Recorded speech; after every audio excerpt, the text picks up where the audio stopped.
যেনেকৈ আমাৰ প্ৰহ্লাদ অসুৰৰ গৰ্ভত জন্ম হ'ল বা হিৰণ্যক্ষ হিৰণ্যকশিপু ব্ৰাহ্মণৰ গৰ্ভত জন্ম হ'ল আমি আৰু এষাৰ কথা জানিব বিচাৰিছোঁ কৃষ্ণৰ সন্তান অসুৰ কিয় হ'ল আমাক অকণমান বুজাই ক'ব নেকি নৰকাসুৰ কৃষ্ণ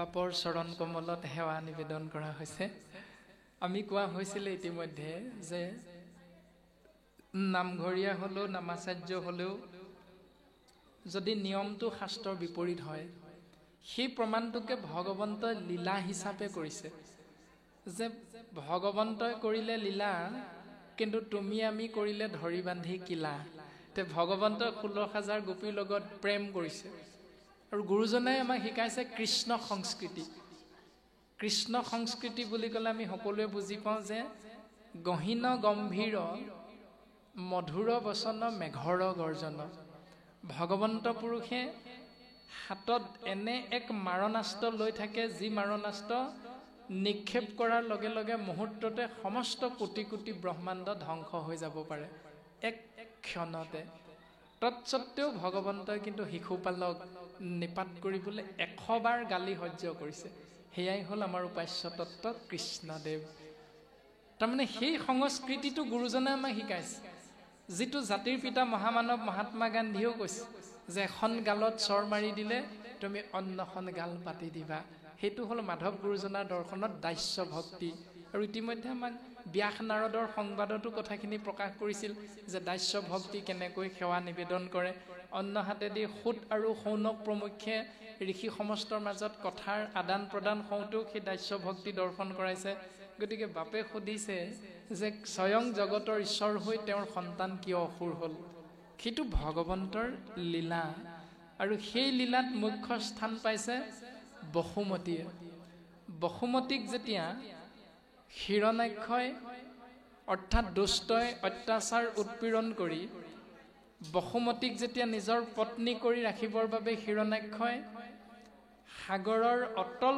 গহ্বৰত লুকুৱাই ৰাখিছিল তেতিয়া ভগৱন্ত পুৰুষে বসুমতীৰ কাতৰ আহ্বান শুনি বসুমতীৰ স্তুতিত সন্তুষ্ট হৈ ভক্তক ৰক্ষা কৰিবৰ বাবে বৰাহ ৰূপ ধাৰণ কৰিছে এতিয়া বৰাহ ৰূপ ধাৰণ কৰি এইটোকে প্ৰমাণ দিলে যে ভগৱন্ত সৰ্বত্ৰতে বিৰাজমান মৎস্য ৰূপ ধাৰণ কৰি ভগৱন্ত এইটোৱে প্ৰমাণ দিছে যে ভক্তই মোক যেনেকৈ বিচাৰে মই সৰ্বত্ৰতে প্ৰকাশমান হৈ তেনেকৈ মোৰ ভক্তক মুহূৰ্তে মুহূৰ্তে কৃপা কৰি উদ্ধাৰ কৰোঁ এতিয়া বৰাহ ৰূপ ধাৰণ কৰি যেতিয়া বসুমতীক উদ্ধাৰ কৰিছে তেতিয়া বসুমতীৰ ৰজস্বলা আছিল বুলি শাস্ত্ৰই আমাক সিদ্ধান্ত দিছে আৰু সেই ৰজস্বলা সময়ত ভগৱন্তৰ লগত বসুমতীৰ যি মিলন হৈছে সেই মিলনৰ বাবে যি এটি জীৱ আত্মাৰ সৃষ্টি হ'ল সেই সৃষ্টি হোৱা জীৱ আত্মা স্বয়ং ভগৱন্তৰ সন্তান হোৱা স্বত্তেও শাস্ত্ৰই কিন্তু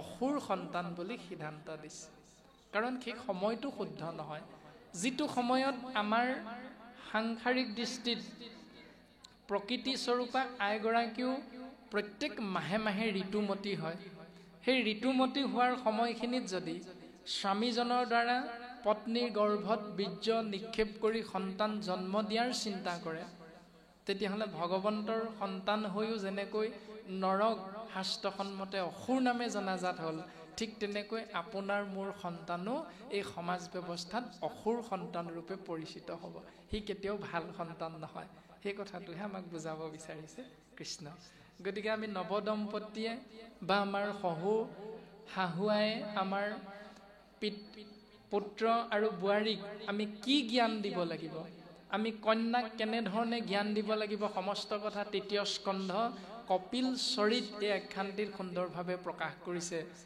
যে কৰ্দম ব্ৰহ্মাৰ মানস পুত্ৰ আৰু মানস পুত্ৰ হৈ যেতিয়া তেওঁ পিতৃ ব্ৰহ্মাৰ আজ্ঞা শিৰোগত কৰি সৃষ্টি কাৰ্যত ব্ৰতী হ'বৰ বাবে চেষ্টা কৰিছে তেতিয়া পিতৃৰ চৰণত সেৱা নিবেদন কৰিছে হে পিতা তুমি মোক এনে এগৰাকী পত্নী দিয়া যিগৰাকীৰ দ্বাৰা মই এই সংসাৰত সৎ কাৰ্য সম্পাদন কৰিব পাৰোঁ তেতিয়া ব্ৰহ্মাদেৱে কৰ্দমক কৈছে যে এইটো পথ মই তোমাক দেখুৱাব নোৱাৰোঁ তুমি যদি এইটো পথ বিচাৰিছা তেতিয়াহ'লে এই পথটোৰ সহায় হ'ব কেৱল সৃষ্টি স্থিতি প্ৰলয়ৰ গৰাকী কৃষ্ণ তত্ত্বক তুমি সন্তুষ্ট কৰিব লাগিব। আৰু সেই সূত্ৰে পিতৃৰ বাক্য শিৰোগত কৰি কদমে সৰস্বতী নদীৰ তীৰত 10,000 বছৰ তপস্যা কৰিছে। তৃতীয় স্কন্ধত সুন্দৰভাৱে লিখা আছে কথাখিনি। তো 10,000 বছৰ সৰস্বতী নদীৰ তীৰত তপস্যা কৰাৰ তাত্ত্বিক অৰ্থটো হ'ল ছাত্ৰানাং অধ্যয়নং তপ, অৰ্থাৎ ছাত্ৰ অৱস্থাত অধ্যয়ন কৰাটো হ'ল তপস্যা। 10,000 বছৰ মানে আমাৰ শৰীৰটোত থকা 10টা ইন্দ্ৰিয়। সৰস্বতী নদীৰ তীৰ মানে জ্ঞানৰ অধিষ্ঠাত্ৰী দেৱী সৰস্বতীৰ লগত মত বিনিময় হৈ জ্ঞান লাভ কৰি কেনেকৈ 10টা ইন্দ্ৰিয়ক কাম, ক্ৰোধ, লোভ, মোহ, দম্ভ, দৈশ্য, অহংকাৰ, মদ, মাৎসৰ্য আদি ৰিপুবিলাকক কেনেকৈ নিয়ন্ত্ৰণ কৰিব লাগে, দমন কৰিব লাগে, এই শিক্ষা সৰস্বতীৰ পৰা কদমে লাভ কৰিছে। আৰু আমাকো পিতৃ মাতৃয়ে যেতিয়া বিদ্যালয়ত নাম লগাই দিয়ে, আমাৰো কাম হ'ল সেইটোৱে যে কেনেকৈ এই সংসাৰত বৰ্তি থাকিবলৈ, আমি জীৱন অতিবাহিত কৰিবলৈ আমি কেনেকৈ জ্ঞান লাভ কৰিব পাৰিম। এতিয়া পাঠ্যপুথিত আমাক সকলোৱে বিদ্যালয়ৰ মাজলৈ আমি অকণমান সোমাই গৈছোঁ। পাঠত বাৰু এইখিনি কথা নাই, কথাটো মাত্ৰ অকণমান টানি অনাহে হৈছে। বিদ্যালয়ৰ অন্তৰ্ভুক্তি হৈ যেতিয়া আমাক শিক্ষক শিক্ষয়িত্ৰী বা শিক্ষাগুৰুসকলে যেতিয়া আমাক পাঠদান কৰাইছিল, তেতিয়া প্ৰথম বাৰান্দাত আমাক এটা প্ৰাৰ্থনা কৰিবলৈ শিকায়। প্ৰাৰ্থনাটো প্ৰত্যেকৰে বেলেগ বেলেগ বাৰু, তথাপিতো সকলোৱে জনা ভাগী প্ৰাৰ্থনা হ'ল ব্ৰহ্মা আদি কৰি জীৱ যত ৰাম ৰাম ৰাম ৰাম ৰাম মায়া সৰ্যা মাজে আশ্ৰয় ঘুমতি যায়। তুমি সি চৈতন্য সনাতন ৰাম ৰাম ৰাম ৰাম ৰাম আমি অচেতন নিয়োগ নাথ জগাই।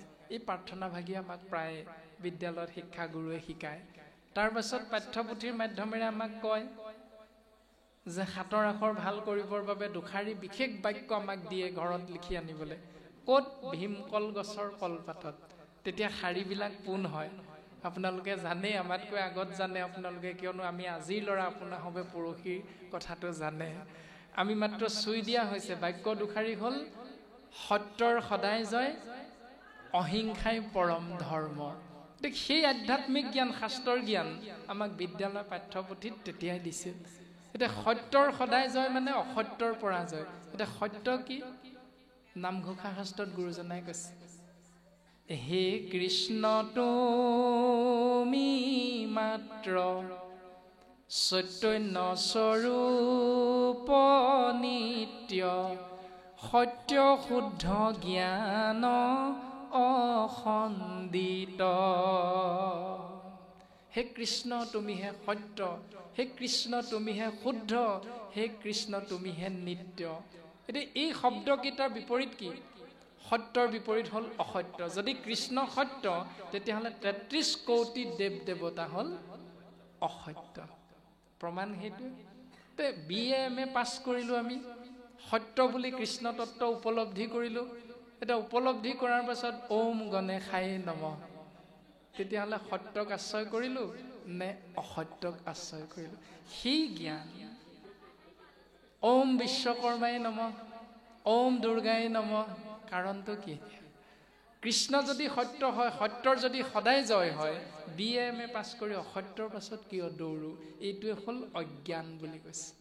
গতিকে শাস্ত্ৰ আমি পঢ়ি তাৰ জ্ঞান ল'বলৈ হ'লে হুয়া এক শৰণ যিজনে শুনৈ আক, শৰণীয়া হোৱাটো বাধ্যতামূলক। গতিকে শৰণীয়া যেতিয়ালৈকে আমি নহ'ম, তেতিয়ালৈকে শাস্ত্ৰৰ তত্ত্ব, বৈকুণ্ঠৰ শাস্ত্ৰ কৃষ্ণ মুখৰ বচন, আৰ কি তত্ত্বক পাই যেই হে জন। সকলোৱে ইয়াৰ তত্ত্ব লাভ কৰিব নোৱাৰে, কিন্তু পাৰিব কোনজনে? এই ৰামে শুদ্ধভাৱে লৈলে যিটো কৃষ্ণত শৰণ, ভকতিৰ প্ৰভাৱে নিৰ্মল ভৈল মন। শুদ্ধভাৱে শৰণ ল'ব লাগিব। এতিয়া শুদ্ধ ভাৱনাটো আহিবলৈ মনটো শুদ্ধ কৰিব লাগিব। মনটো শুদ্ধ কৰাৰ উপায়টো কি? অব্যক্ত ঈশ্বৰ হৰি কিমতে পুজি বাতাংক ব্যাপকত কিবা বিসৰ্জন এটা অন্ত মূৰ্তি শূন্য কেনমতে চিন্তিবাহা ৰাম বুলি শুদ্ধ কৰা মন। ৰাম বুলি ক'লেহে শুদ্ধ হ'ব মন। এতিয়া আমাৰ বিভিন্ন স্থানৰ পৰা আহি বাপসকল আইসকলে নামঘৰত বা এনেকৈ বিভিন্ন ধৰ্মীয় অনুষ্ঠানত প্ৰায় চাকি বন্তি জ্বলোৱা দেখা যায়। পৰিয়ালটোৰ যদি 5জন সদস্য, 5জনৰ নামত 5গৰাকী চাকি, 5 ভাগ চাকি জ্বলায়। এতিয়া আজিও 3-4 ভাগমান জ্বলাইছে। উদ্দেশ্য কি? উদ্দেশ্য হ'ল মংগল। কিন্তু শাস্ত্ৰই কৈছে মিনতি বচন বোলো সৰ্বজন শুনিও শাস্ত্ৰৰ মৰ্ম আপোন কুশল চাবা যেবে তেবে নেৰিবাহা যোগ ধৰ্ম। নিজৰ মংগল যেতিয়া বিচাৰিবা যোগ ধৰ্ম নেৰিবা। এটা সত্য যুগে ধ্যান, ত্ৰেতা যুগে যজ্ঞ, দাপৰত পূজা, কলিত শৰীৰ কীৰ্তন বিনাই আৱৰ নাহিকে দুজা। যি কেইগছ বন্তি জ্বলালে যিজনা আই বা বাপে, অপৰাধ নধৰিব, আমি আলোচনালৈ টানিহে অনা হৈছে বিষয়টো, যে তেওঁ ঘৰত চাকি জ্বলাই পাইছে নাই? এনেকৈ গুৰুগৃহত গুৰুৰ সন্মুখত বন্তি জ্বলাবলৈ তেওঁ শৰণ ভজন ল'লে নে নাই? যদি নাই লোৱা তেতিয়াহ'লে কি নামেৰে বন্তি গছ জ্বলালে? কিবা এটাতো লাগিব, জ্বলাওঁতে কিবা এটা ক'ব লাগিব। এতিয়া কি বুলি ক'লে? যে প্ৰভু সন্তানটিয়ে পৰীক্ষা দিব, তুমি যেন কৃপা কৰা। এতিয়া নপঢ়িলে কেনেকৈ ল'ৰাটো পাছ কৰিব? যুগ ধৰ্ম সেইটোৱে, ছাত্ৰানাং অধ্যয়নং তপ। ছাত্ৰ অধ্যয়ন কৰাটোৱে হ'ল ছাত্ৰ অৱস্থাত তেওঁৰ কৰ্ম আৰু ধৰ্ম। তো তেওঁ নপঢ়ি যদি খেলা ধূলাতে মগন হৈ থাকে, কেৱল দিনে ৰাতিয়ে যদি মোবাইলটোকে চাই থাকে, তেতিয়াহ'লে তেওঁ পৰীক্ষাত প্ৰশ্নৰ উত্তৰবিলাক কেনেকৈ লিখিব? চাকি যিমানেই নজ্বলাওঁ, ধূপ যিমানেই নজ্বলাওঁ, মিঠাতেল যিমানেই নাঢালোঁ কিয়, যদি এদিনো কিতাপখন নপঢ়ে তেতিয়া প্ৰশ্নৰ উত্তৰ পৰীক্ষাত কেতিয়াও লিখিব নোৱাৰে। গতিকে যুগ ধৰ্ম সেইটো। গতিকে আমি প্ৰথমেই কোৱা হৈছে যে ভাগৱত ধৰ্ম মানে ভাগৱত ভাগ পঢ়ি পঢ়ি দিনক ৰাতি কৰি, ৰাতিক দিন কৰি কঁকাল মূৰ আঁঠু মূৰ বিষোৱা মানে ভাগৱত ধৰ্ম নহয়। ভাগৱত ধৰ্ম যিখিনি নীতি নিয়ম আমাক দিছে, যিটো বয়সত যিটো কৰ্ম, মাত্ৰ কৃষ্ণ নামৰ মাধ্যমেৰে আগবাঢ়িবলৈ কৈছে। যে কৃষ্ণ বাপ কোনফালে যায় বোলে? কৃষ্ণ শইকীয়ানী আই বহুত দিন দেখা নাই, ভালনে? এই যে আমি ভালনে শইকীয়ানী আই বুলি ক'ম, তাৰ আগত আমি কৃষ্ণ নামটো সোমোৱাই দিম। সিদ্ধান্ত দিছে ইয়াত, যিটো বাক্যে নাই নাম কৃষ্ণৰ চৰিত্ৰ উচিষ্ট গৰ্তটো কৰি সি অপবিত্ৰ। যিবিলাক বাক্য আমি আশ্ৰয় কৰোঁ ৰাতিপুৱা শুই উঠাৰ পৰা ৰাতি বিচনাত পৰালৈকে, যদি সেই বাক্যবিলাকত কৃষ্ণ নাম নাই, তেতিয়াহ'লে উচিষ্ট মানে এৰেহা, গৰ্ত মানে গাত, অপবিত্ৰ মানে লেতেৰা। একেষাৰে ক'বলৈ গ'লে চোৱা পাতনি। যিবিলাক বাক্যত কৃষ্ণ নাম নাই সেইবিলাক বাক্য চোৱা পাতনিতকৈ লেতেৰা। সেইকাৰণে আমি যিখিনি ব্যৱহাৰ কৰিম বাক্য, বোলে গগৈ বাপ শইকীয়া বাপ ভালনে, সেইষাৰকে ক'ম, কিন্তু শইকীয়া বাপ কৃষ্ণ ভালে আছে। এই যে আমি কৃষ্ণ নামটো সোমোৱাই দিলোঁ, গতিকে সি পবিত্ৰ হৈ গ'ল। সেই ব্যৱস্থাটো শাস্ত্ৰই আমাক ধৰ্ম হিচাপে, কৰ্ম হিচাপে শিকাই গৈছে। পদবন্ধে ছবিচন্দে দুলৰি চন্দে। আৰু বৰ্তমানো পদবন্ধে ক'লে শুনা সভা সদ পদ মহাভাগৱত হৃদয়ত বিচাৰি কথাৰ লৈবা তত্ত্ব। তুমি জ্ঞানৰূপী গুৰুৰ জৰিয়তে হৃদয়ত সেই কথাখিনি বিচাৰ কৰা, অনুধাৱন কৰা, উপলব্ধি কৰিবলৈ চেষ্টা কৰা।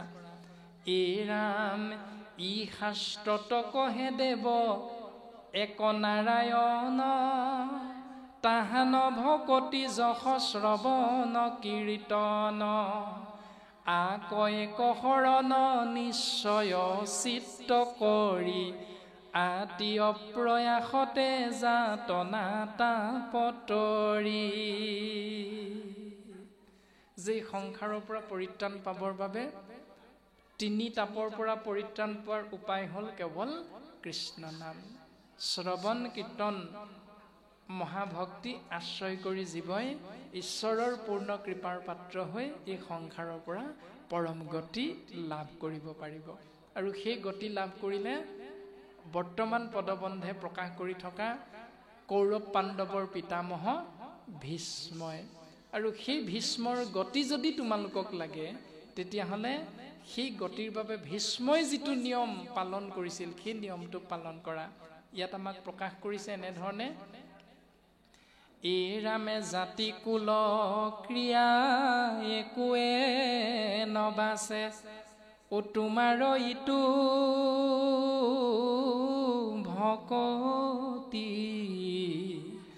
হে প্ৰাণ বন্ধু তোমাতে সে মাত্ৰ ঠাকু কয় আমাৰ ৰতি। হে প্ৰাণবন্ধু কৃষ্ণ, অন্য দেৱতাৰ চৰণলৈ মোৰ মনটো নগৈ যেন তোমাৰ চৰণতে মোৰ মনটো কেৱল সমৰ্পিত হয়। প্ৰভু তুমি মোক এই কৃপাকণ কৰা।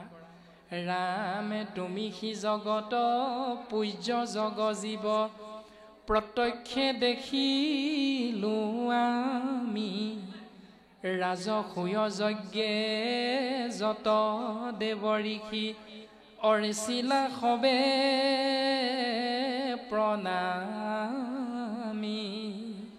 হে ৰাম ৰাম তোমাৰ মহিমা ৰূপ বসানন্তে, চৰি গৈলা অনুৰাগ, কিনো মোৰ ভাগ হেন ঈশ্বৰক, অন্তকালে পাইলো লাগ। সি যে যুধিষ্ঠিৰৰ ৰাজসূয় যজ্ঞত শিশুপালে তোমাক গালি পাৰিছিল, তোমাক যে সমস্ত জনাৰে পূজ্য হিচাপে অগ্ৰাসন দিয়া হৈছিল, তাতে ক্ষুণ্ণ হৈ যে শিশুপালে গালি পাৰিছিল, আৰু শিশুপালক যে তুমি নিধন কৰিছিলা প্ৰভু, আৰু তুমি যুধিষ্ঠিৰৰ ৰাজসূয় যজ্ঞত কৰ্ম কৰিছিলা এটা, সেইটো হ'ল তুমি সমস্ত জনাৰে চৰণ ধোৱা কৰ্মটো কৰিছিলা। জগতৰ ঈশ্বৰে ভকতৰ চৰণ ধুৱাইছে। ইমান সুন্দৰ কৰ্ম ভগৱন্ত বস্তু আমি কলিৰ মনুষ্যক দেখুৱাই থৈ গ'ল। দেৱতু তীৰ্থটো কৰি ভকতে হে বৰ, ভকতক ভজিলে গুচয় কৰ্ম জৰ। দেৱতাক সেৱা কৰা, তীৰ্থ ভ্ৰমণ কৰা, এই সকলোবিলাকতকৈ এজন ভকতক সেৱা কৰাটো শ্ৰেষ্ঠ ধৰ্ম, শ্ৰেষ্ঠ কৰ্ম, যিটো জগতৰ ঈশ্বৰে দেখুৱাই থৈ গৈছে। আৰু কপিল ৰূপতো মাতৃ দেৱহূতিৰ আগত প্ৰকাশ কৰিছে, ভকত প্ৰতিমা মূৰ দুই অধিষ্ঠান, দুইকো পূজা দৰ্শনে কৰিবে আতিমান। হে মা দেৱহূতি, তুমি যে মোক সুধিছা কোনটো সেৱা শ্ৰেষ্ঠ, ভকতৰ সেৱা শ্ৰেষ্ঠ। কিয় জানানে? ভকত প্ৰতিমা মূৰ দুই অধিষ্ঠান, অৰ্থাৎ কলিত ভকতৰ ৰূপটোৱে হ'ল মোৰ ২ নম্বৰ ৰূপ। এতিয়া হিৰণ্যকশিপুৰে পুত্ৰ প্ৰহ্লাদৰ আজ্ঞা অনুসৰি স্তম্ভত মুষ্টিৰে প্ৰহাৰ কৰিছে, স্তম্ভত ভগৱন্তৰ নৃসিংহ ৰূপত প্ৰকট হৈছে। কিন্তু এতিয়া আপোনাৰ মোৰ দুখ মোচন কৰিবলৈ এই গুৰু আসনৰ সন্মুখত এই কপালখন পকাত মাৰি মাৰি তেজ উলিয়াই দিলেও ভগৱন্ত ওলাব নাই? নোলায়। সেইকাৰণে গুৰুজনে আমাক দৰ্শন কৰাই থৈ গৈছে, ভকত প্ৰতিমা মূৰ দুই অধিষ্ঠান, অৰ্থাৎ এজন ভকতক সেৱা কৰা মানে মা মোকেই সেৱা কৰা। এজন ভকতক যদি তুমি দৰ্শন পোৱা মা, জানিবা তুমি মোকেই দৰ্শন পাইছা। সেইকাৰণে ভকতৰ ৰূপটোৱে হ'ল মোৰ ২ নম্বৰ ৰূপ। ইমান সুন্দৰভাৱে গুৰুজনাই কৈছে। তাৰ পাছতে ভীষ্মৰ মুখ্য প্ৰাপ্তি হৈছে কৃষ্ণ। আৰু যদি আমিও সমস্ত জনাই ভীষ্মৰ সেই মুখ্য প্ৰাপ্তিৰ আশ্ৰয় কৰিব বিচাৰিছোঁ, তেতিয়াহ'লে আমিও সমস্ত ত্যাগ কৰি কেৱল ভগৱন্তৰ চৰণ চিন্তা কৰিলেহে ভীষ্ম গতি লাভ কৰিব পাৰিম। তাৰ পাছতে কৃষ্ণৰ মেলানি পদবন্ধে প্ৰকাশ কৰিছে যে হস্তিনাপুৰ এৰি ভগৱন্ত কৃষ্ণ দ্বাৰকাৰ অভিমুখে যাত্ৰা কৰিলে আৰু দ্বাৰকাত গৈ উপস্থিত হৈছে। বাপজনাই ইতিমধ্যে পদবন্ধে প্ৰকাশ কৰি গৈছিল আৰু সেইখিনিতে আমাক প্ৰভুজনাই ভাগ প্ৰশ্ন আগবঢ়াই দিছিল। এৰা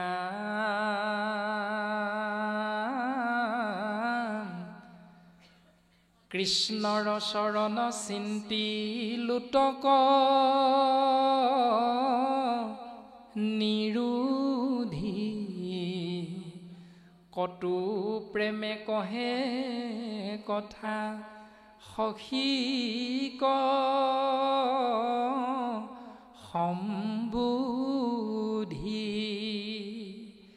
ৰাম নকৰিবা প্ৰাণ সখী কৃষ্ণত বিস্ময়, সাক্ষাতে ঈশ্বৰ এন্তে জানিবা নিশ্চয়। যে কৃষ্ণই হ'ল সাক্ষাৎ জগতৰ ঈশ্বৰ চিনাকি কৰি দিছিলে কুৰুক্ষেত্ৰৰ মাজমজিয়াত ভীষ্মই এই সংসাৰৰ পৰা মেলানি মগাৰ প্ৰাক মুহূৰ্তত। গতিকে কৃষ্ণ তত্ত্বক লৈ আমি সমস্ত জনাই বিস্ময় হোৱাৰ আচৰিত হোৱাৰ কোনো প্ৰয়োজন নাই। এওঁৱে হ'ল সৃষ্টি স্থিতি প্ৰলয়ৰ গৰাকী। মহাপ্ৰলয়ত যত জগত সংহৰি, কেৱলে থাকন্ত সনাতন মহাহৰি, তেহেনতে এন্তে কৃষ্ণ জানিবা নিশ্চয়, জগত কাৰণ সেইটো ভৈলন্ত উদয়। এওঁৱে সত্য ত্ৰেতা দ্বাপৰ কলি এনেকৈ এটা সত্যৰ পৰা ত্ৰেতাৰ আৰম্ভ হোৱালৈকে, সত্যৰ অৱসান হৈ ত্ৰেতা যুগৰ আৰম্ভ হোৱালৈকে যিটো সময়ৰ ব্যৱধান, সেই সময়ৰ মাজমজিয়াখিনিক কোৱা হয় প্ৰলয়। আৰু এনেকৈ যেতিয়া সত্য ত্ৰেতা দ্বাপৰ কলি চাৰিওটা যুগৰ অন্ত পৰে, তেতিয়া কোৱা হয় মহাপ্ৰলয়। আৰু সেই মহাপ্ৰলয়ৰ অন্তত ভগৱন্ত পুৰুষে শয়ন কৰে আৰু শয়ন কৰি মহাপ্ৰলয়ত যত জগত সংহৰি, কেৱলে থাকন্ত সনাতন মহাহৰি। এনেকৈ ভগৱন্ত পুৰুষ সনাতন কৃষ্ণ তত্ত্বহে কেৱল আদি মধ্য আৰু অৱসানত প্ৰকাশমান হৈ থাকে, বাকী সমস্তখিনি নাশ হয়। সিদ্ধান্ত দিছে হৰি বিনে আচন্ত যতে নদেৱ, আপোনাক ৰাখিবা কনুহিবন্ত কেৱ। অৰ্থাৎ কৃষ্ণ তত্ত্বই হ'ল সনাতন। গুৰুজনাই কৈছে অনন্ত অচ্যুত সনাতন নাৰায়ণ প্ৰাণ, কৃষ্ণ হৰি ৰাম ৰাম ৰাম। এইটোৱে হ'ল সনাতন। কৃষ্ণই হ'ল সনাতন।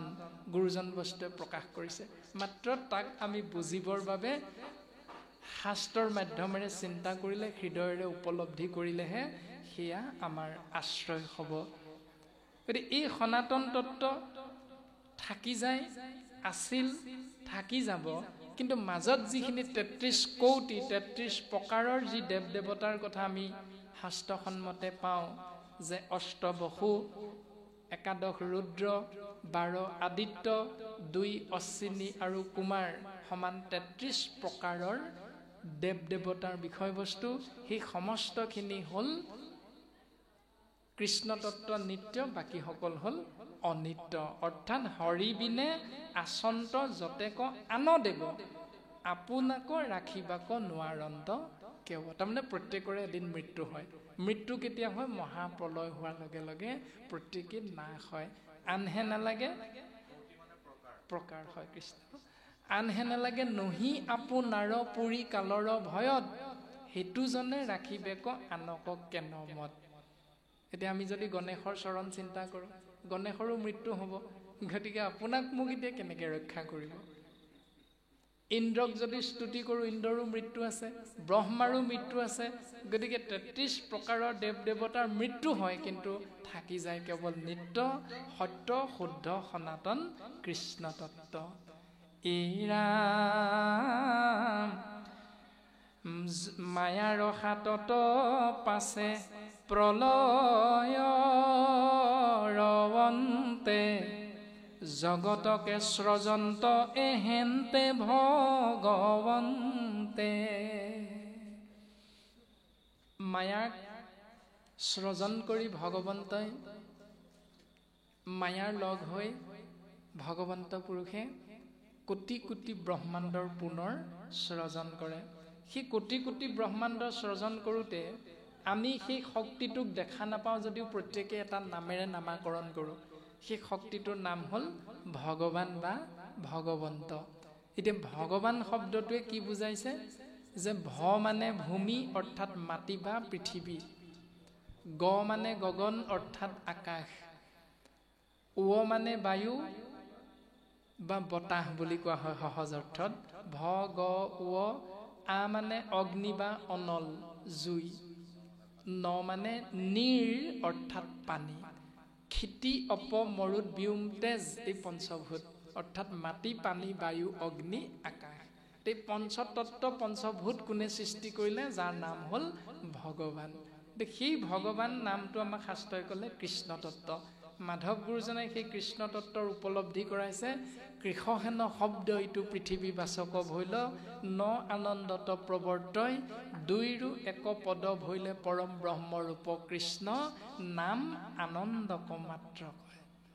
যি নাম আশ্ৰয় কৰিলে আমি আনন্দৰ উপৰি আনন্দ, সহজানন্দ, পৰমানন্দ, প্ৰেমানন্দ আদি ন আনন্দৰ গৰাকী আমি নিজে হৈ যাব পাৰোঁ।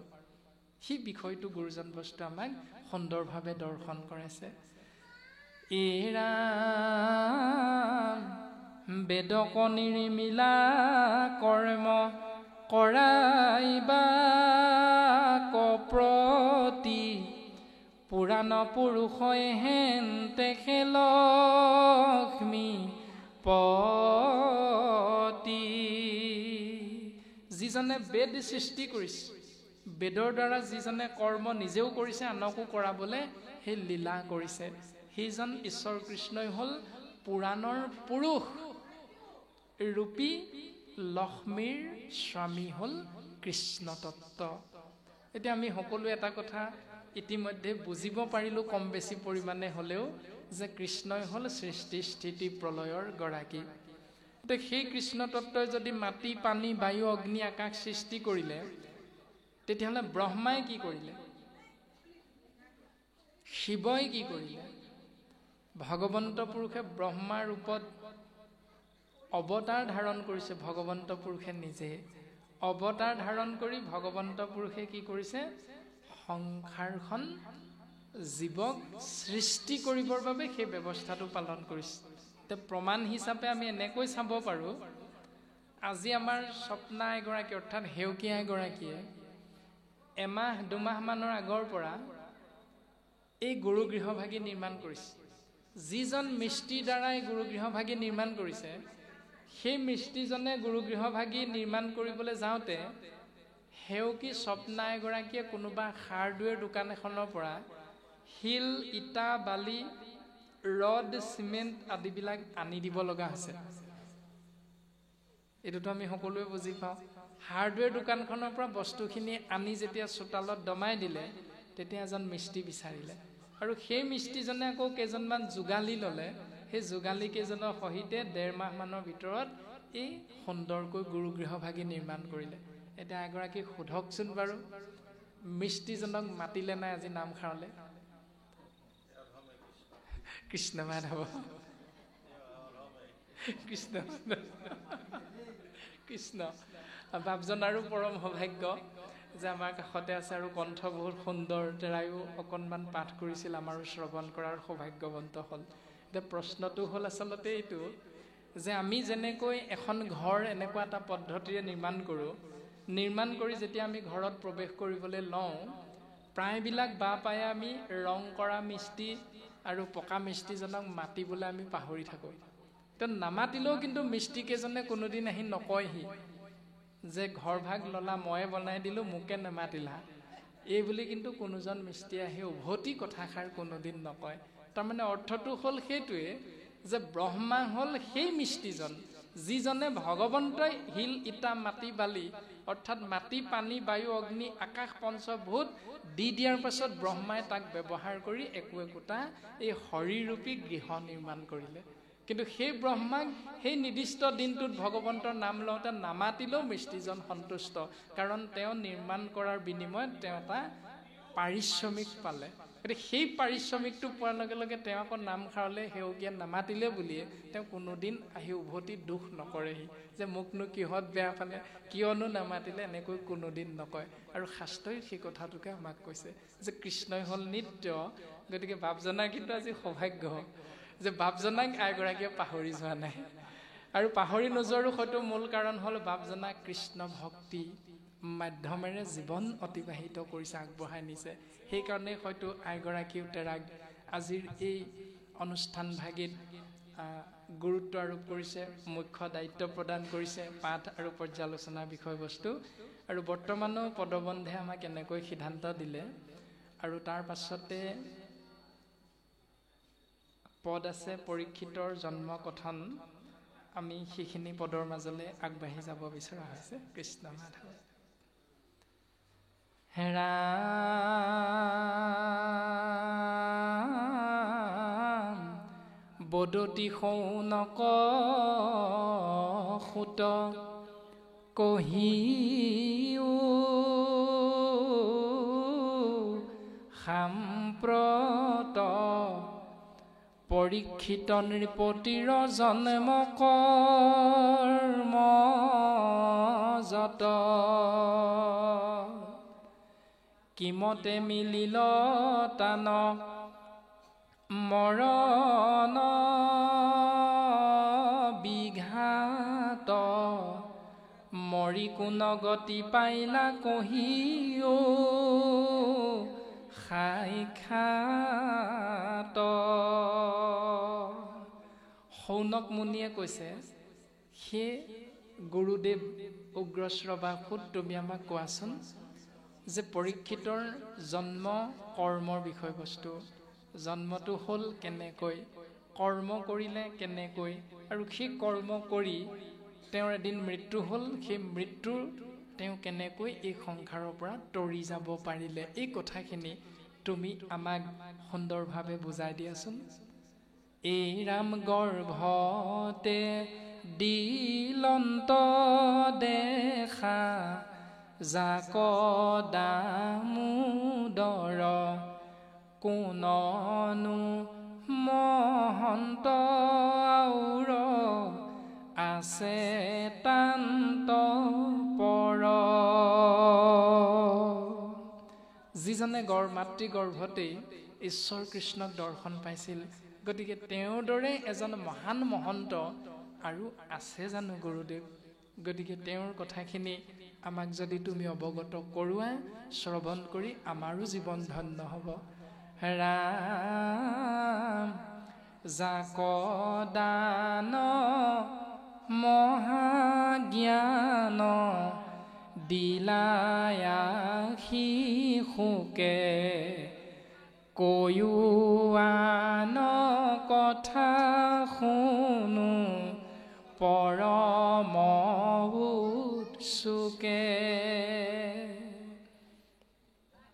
দান হিচাপে যি কৃষ্ণ কথাৰ মহান জ্ঞান নাম অমৃত পান কৰালে শুকগুৰুৱে, সেই সমস্তখিনি কথা সেই সুত গুৰু তুমি আমাক প্ৰকাশ কৰা। আন কথাবিলাক আমি পাছত শুনিম, তুমি প্ৰথমে বিষ্ণু বৈষ্ণৱ দুইজনৰ কথা আমাৰ আগত প্ৰকাশ কৰা। তাৰ পাছত নিগদতি সুত শুনা শৌনক উত্তৰ দেখিলা কৃষ্ণক শিশু গৰ্ভৰ ভিতৰ ভৈলা অন্তৰ্ধান ৰূপ কৰিয়া প্ৰকাশ ভৈল গৰ্ভ আখি পাছে পূৰ্ণ 10 মাস। যেতিয়া অশ্বত্থামাৰ ব্ৰহ্মাস্ত্ৰৰ পৰা গৰ্ভতে শিশুক ৰক্ষা কৰিলে, তাৰ পাছত এনেকৈ এদিন দুদিন এমাহ দুমাহকৈ আখি মাতৃ গৰ্ভতে সেই শিশুৱে 10 মাহত ভৰি দিলে। অনন্তৰে আখি শুভ মংগল বেলাত পাণ্ডৱৰ বংশধৰ পুত্ৰ ভৈলা জাত দেখি যুধিষ্ঠিৰ নৃপ পৰম হৰিষে জাত কৰ্ম কৰিলা ব্যাসৰ উপদেশে। তাৰ পাছত এটি নিৰ্দিষ্ট দিনত মাতৃগৰ্ভৰ পৰা পৃথিৱীত ভূমিষ্ঠ হ'ল, পৃথিৱীত জন্মগ্ৰহণ কৰিলে। আৰু তাৰ পাছতে পাণ্ডৱৰ বংশধৰ অভিমন্যুৰ পুত্ৰ সেই দেৱশিশুৰ জাতকৰ্ম কৰিবৰ বাবে ব্যাসদেৱৰ উপদেশ পালন কৰিছে। ৰাম সুবৰ্ণ বসন ধেনু অনেক ঘূতক লক্ষ লক্ষ দিলা দান বিশিষ্ট বিপ্ৰক তুষ্ট হুয়া ঋষিগণ গণিক স্থিৰ বুলন্ত শিশুৰ কথা শুনা যুধিষ্ঠিৰ।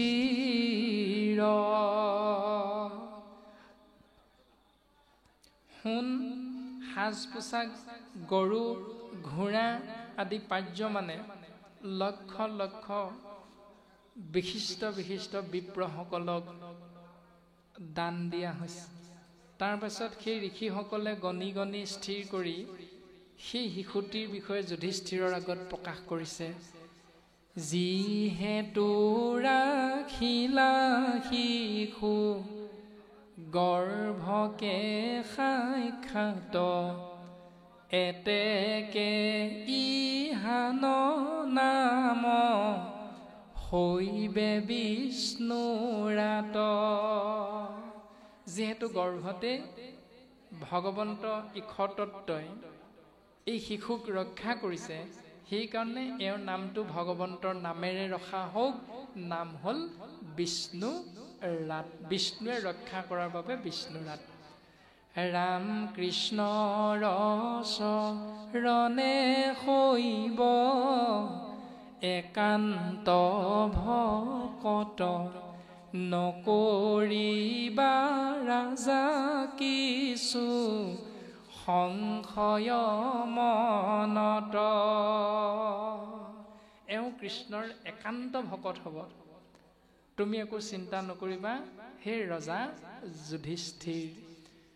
ইক্ষাকু নৃপতি যেন পালি বেক প্ৰজা দেৱদ্বিজ পূজনে যে হেন ৰাম ৰাজা হৈবে শৰণ দাতা যেন উখীনৰ বাঢ়িবে যশ যেন ৰাজা ভৰতৰ দুই অৰ্জুনৰ তুল্য হৈবে ধনুৰ্ধৰ প্ৰতাপে আদিত্য যেন গম্ভীৰে সাগৰ। শিশুটিৰ গুণ যশৰ বিষয়ে প্ৰকাশ কৰিছে। ইক্ষাকু ৰজাৰ দৰে প্ৰজাবৎসল হ'ব।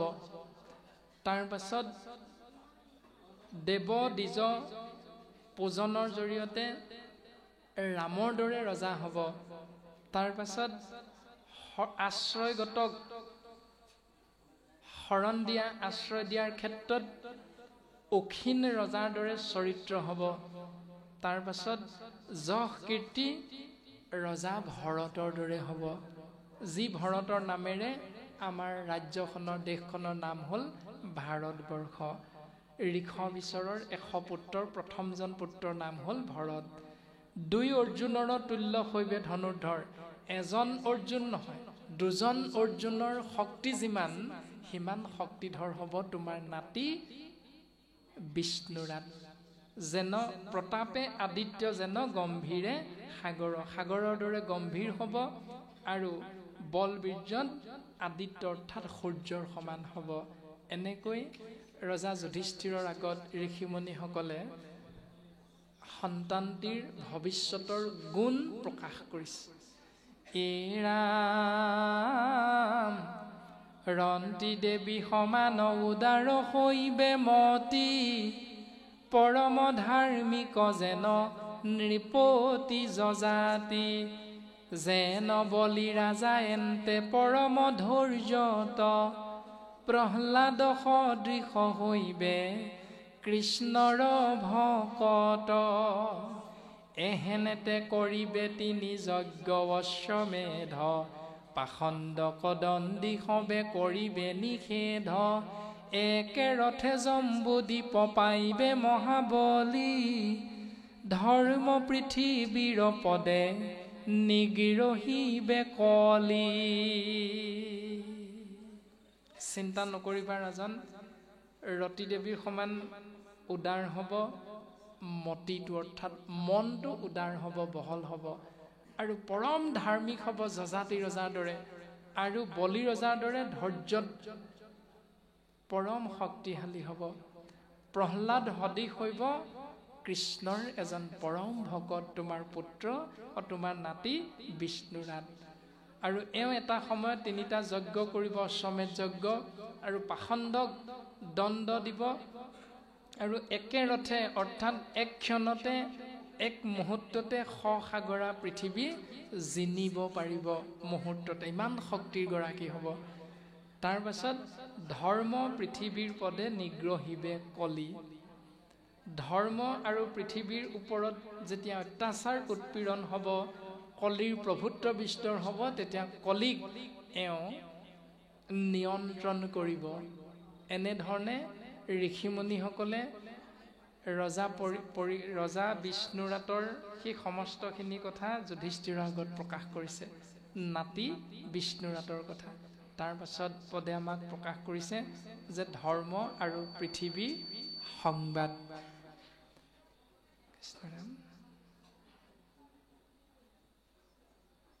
কৃষ্ণ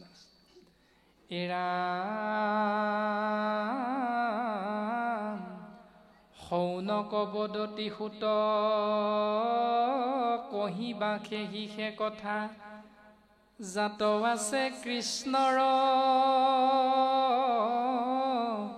চৰিত্ৰ, তাহাৰো কহিবা কথা কৃষ্ণ পাদ পংকজৰ, যিটো মধু পিয়ে প্ৰতিনিত,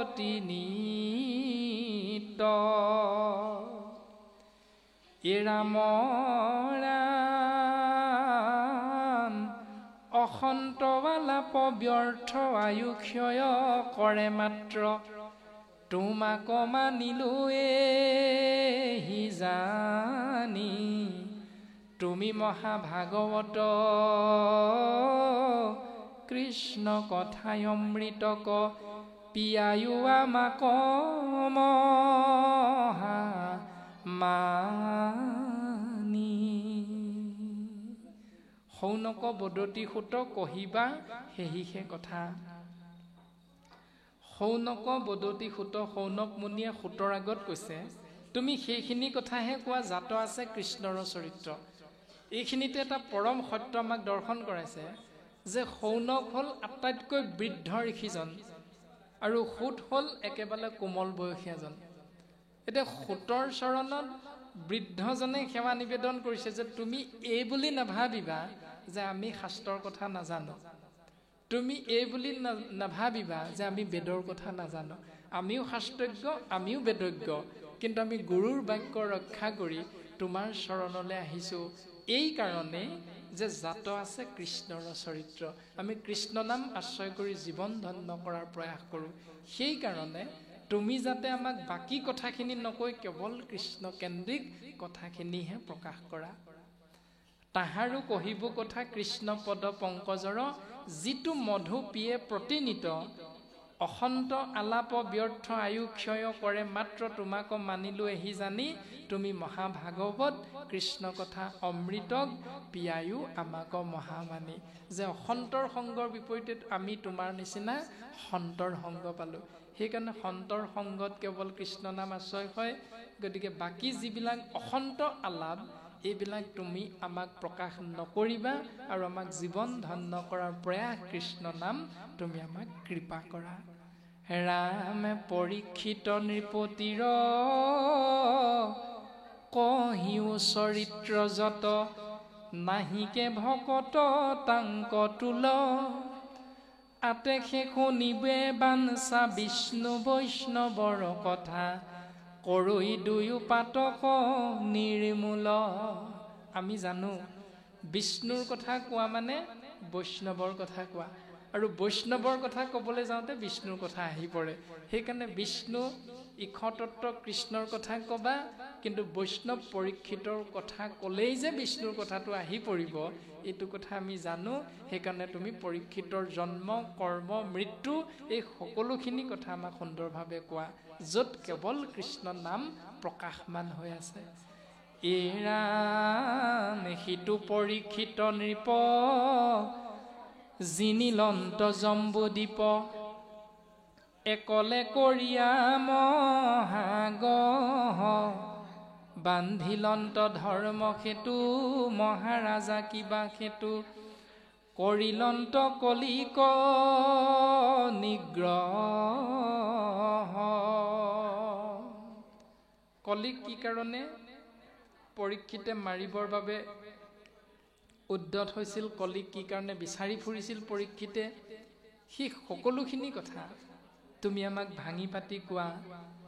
হুয়া মহাশিষ্ট শান্ত কিবা সেতু তেজিলন্ত, তৰুণ কালতে প্ৰাণ তথা, পাইলা ৰাজা যেন গতি কহিও ক মহামতি, আমাতো সমস্তে টান কথা। কি কাৰণেনো ইমান শান্ত শিষ্ট বৈষ্ণৱ ভকত যুৱক অৱস্থাতে মৰিব লগা হ'ল, মৃত্যুক সাৱটি ল'ব লগা হ'ল? সমস্তখিনি কথা, তেওঁৰ গতি কেনেকুৱা হ'ল, কি গতি পালে, এইখিনি কথা আমাক তুমি প্ৰকাশ কৰা গুৰুদেৱ। এৰা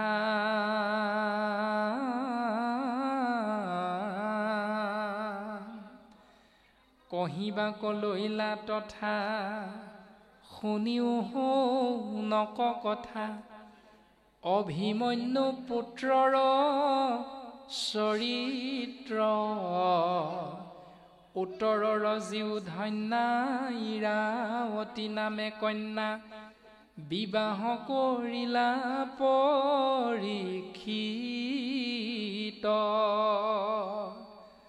জন্মে জয় আদি কৰি উপজিলা পুত্ৰ চাৰি, কৰিলন্তয় সমেধতিনি,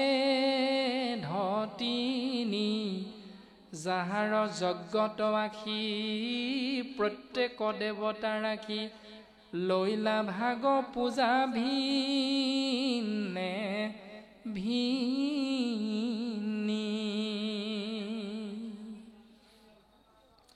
তাৰ পাছত সূতগুৰুৱে শৌনক ঋষিৰ আজ্ঞা শিৰোগত কৰি প্ৰকাশ কৰিছে যে পৰীক্ষিত নামৰ সেই বৈষ্ণৱজনে উত্তৰৰ কন্যা ইৰাৱতীক বিবাহ কৰালে, আৰু বিবাহ কৰাই গৃহস্থী ধৰ্ম আগবঢ়াই নিওঁতে জন্মে জয়ক নাম ধৰি 4জন পুত্ৰৰ পিতৃ হ'ল, আৰু পিতৃৰ অৰ্থে যি তাৰ পাছত যি অশ্বমেধ যজ্ঞ কৰিছে 3টা, সেই অশ্বমেধ যজ্ঞত দেৱতাসকলে আহি বিভিন্ন ধৰণে নিজৰ নিজৰ পূজা গ্ৰহণ কৰি গুচি গৈছে।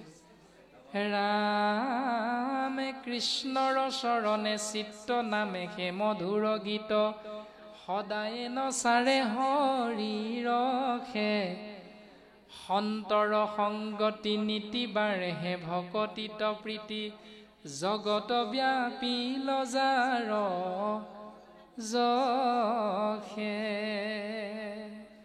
এনেকৈ কৃষ্ণৰ চৰণ চিন্তি হৰি সেৱাত ৰতিৰ প্ৰীতি ভক্তি বাঢ়ি এনেকৈ সন্তৰ সংগতি নীতি ভকতত প্ৰীতি জগতত পৰীক্ষিতৰ সমস্ত গুণ যশ ব্যাপ্তমান হৈ গ'ল, প্ৰচাৰ হৈ গ'ল, প্ৰকাশ হৈ গ'ল।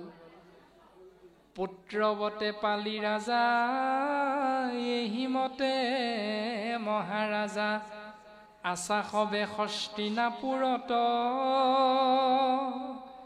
প্ৰৱেশিলা ঘোৰ কলি হেন শুনি মহাবলী, হৰধনু ধৰিলা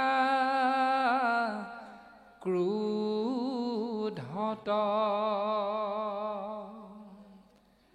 এনেকৈ আনন্দ মনেৰে প্ৰজাবিলাকক পুত্ৰবধ পালন কৰি থকা অৱস্থাতে এদিন পৰীক্ষিতে শুনিবলৈ পালে, জানিব পাৰিলে তেওঁ ৰাজ্যত আহি কলি প্ৰৱেশ কৰিছে। প্ৰৱেশিলা ঘোৰ কলি হেন শুনি মহাবলী, হৰধনু ধৰিলা ক্ৰোধত। যে কলি প্ৰৱেশ হৈছে তেওঁৰ ৰাজ্যত, এই কথাটো শুনাৰ লগে লগে ৰজা পৰীক্ষিতে হাতত ধনু ধৰি ক্ৰোধান্বিত হৈ কলিক নিপাত কৰিবৰ বাবে ৰথত উঠি কলিক বিচাৰি ওলাই গ'ল। কৃষ্ণ মাধৱ।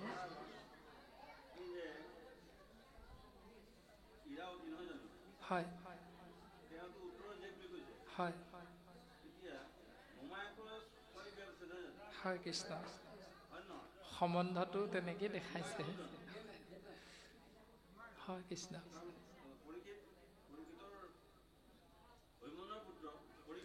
হয় হয় কৃষ্ণ, ভাগৱতৰ পদে তেনেকৈ কৈছে। কৃষ্ণ কৃষ্ণ।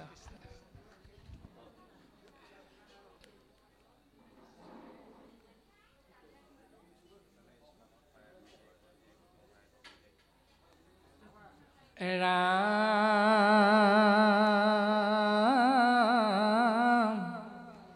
ও বৰিলাজতে ক নৃপ,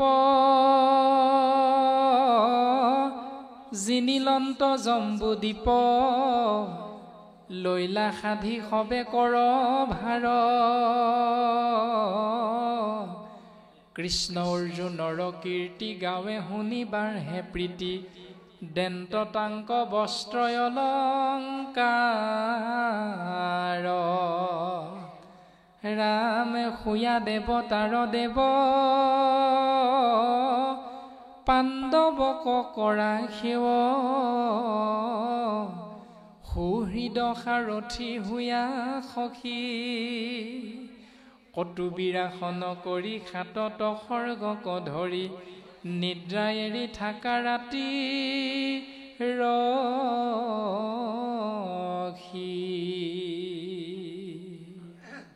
এনেকৈ যেতিয়া কলিক বিচাৰি দিগ্বিজয় কৰি গৈছে পৰীক্ষিতে, তেতিয়া যাওঁতে যিমানখিনি ৰাজ্য পাৰ হৈ গৈছে, সেই ৰাজ্যৰ ৰজাবিলাকে, সৰু বৰ ৰজাবিলাকে পৰীক্ষিতক কৰ কাটল ভাৰ ভেটি দি পৰীক্ষিতক সন্তুষ্ট কৰাইছে। আৰু পৰীক্ষিতৰ উপৰি পুৰুষ যুধিষ্ঠিৰ, অৰ্জুন, ভীম, নকুল, সহদেৱ, অভিমন্যু আদি সমস্তৰে গুঞ্জক পৰীক্ষিতৰ আগত প্ৰকাশ কৰিছে। তাতেই শুনি পৰীক্ষিত অতীৱ আনন্দিত হৈছে। তাৰ পাছত পদে আমাক প্ৰকাশ কৰিছে, ৰাম শুনিও শৌনক পাছে, এক ভৰি মাত্ৰ আছে, বৃক্ষৰূপী ধৰ্ম মহাভাগ, মাৰে কলি দণ্ড লয়া, অনন্তৰে পাইলা গয়া, ধেনুৰূপী পৃথিৱীক লাগ।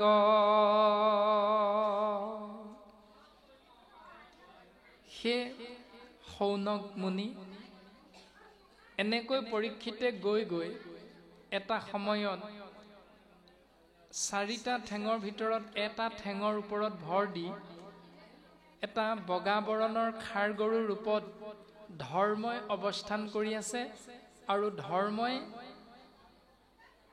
কলিৰ অত্যাচাৰত 3টা ভৰি হেৰুৱাই এক ভৰিৰ ওপৰত ভৰ দি থিয় হৈ থাকোঁতে এনেধৰণে ধৰ্মই যেতিয়া সেই শুক্ল বৰ্ণৰ অৰ্থাৎ বগা বৰ্ণৰ বৃষভ খাৰ গৰুটো খোজকাঢ়ি এটা ভৰিৰ ওপৰত ভৰ দি দি গৈ থাকোঁতে ধেনুৰূপী পৃথিৱীক পাইলা।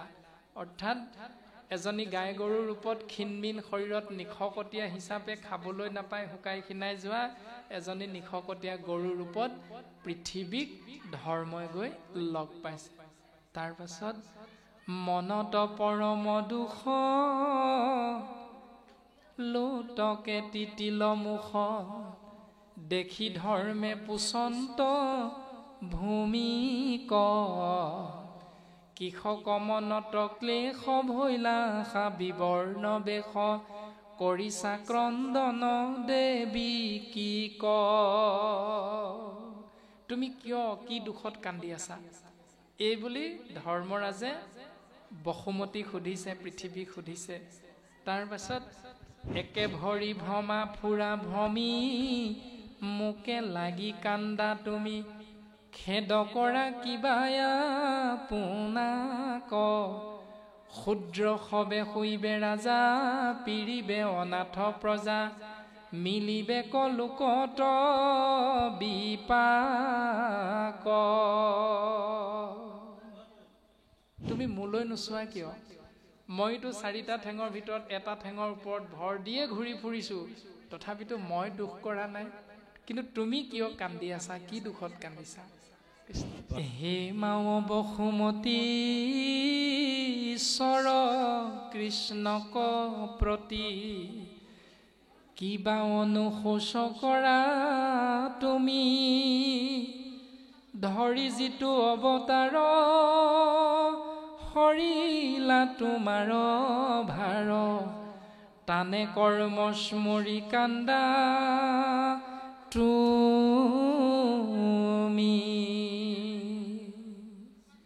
তুমি হয়তো এই কাৰণেই কান্দিছা যে ভগৱন্ত পুৰুষে তোমাৰ বুকুতেই জন্ম গ্ৰহণ কৰি অৱতাৰ ধাৰণ কৰি তোমাৰ সমস্ত ভাৰ দুখ কষ্ট হৰণ কৰিছিল, আৰু ইতিমধ্যে ভগৱন্ত বস্তু তোমাৰ বুকু সুদা কৰি বৈকুণ্ঠলৈ গুচি গ'ল।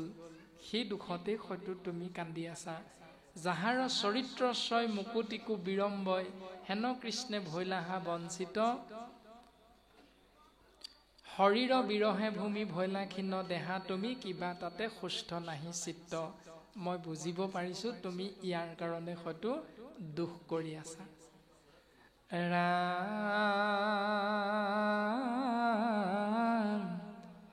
তোমাৰ সৌভাগ্য জীৱা, কালে সৰিলে ক কিবা, কহিব ক দুখৰ বৃত্তান্ত, ধৰ্মৰ বচন শুনি বসুমতী মনে গুণী, কান্দি কান্দি তাংক বুলিলন্ত,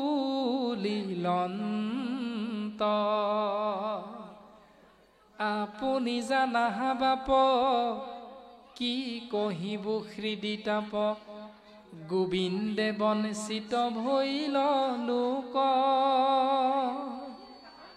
কৰি মুত নানা খেৰি প্ৰাণ কৃষ্ণ গৈলা এৰি, সিহেতু নখন্দে মূৰ শোক,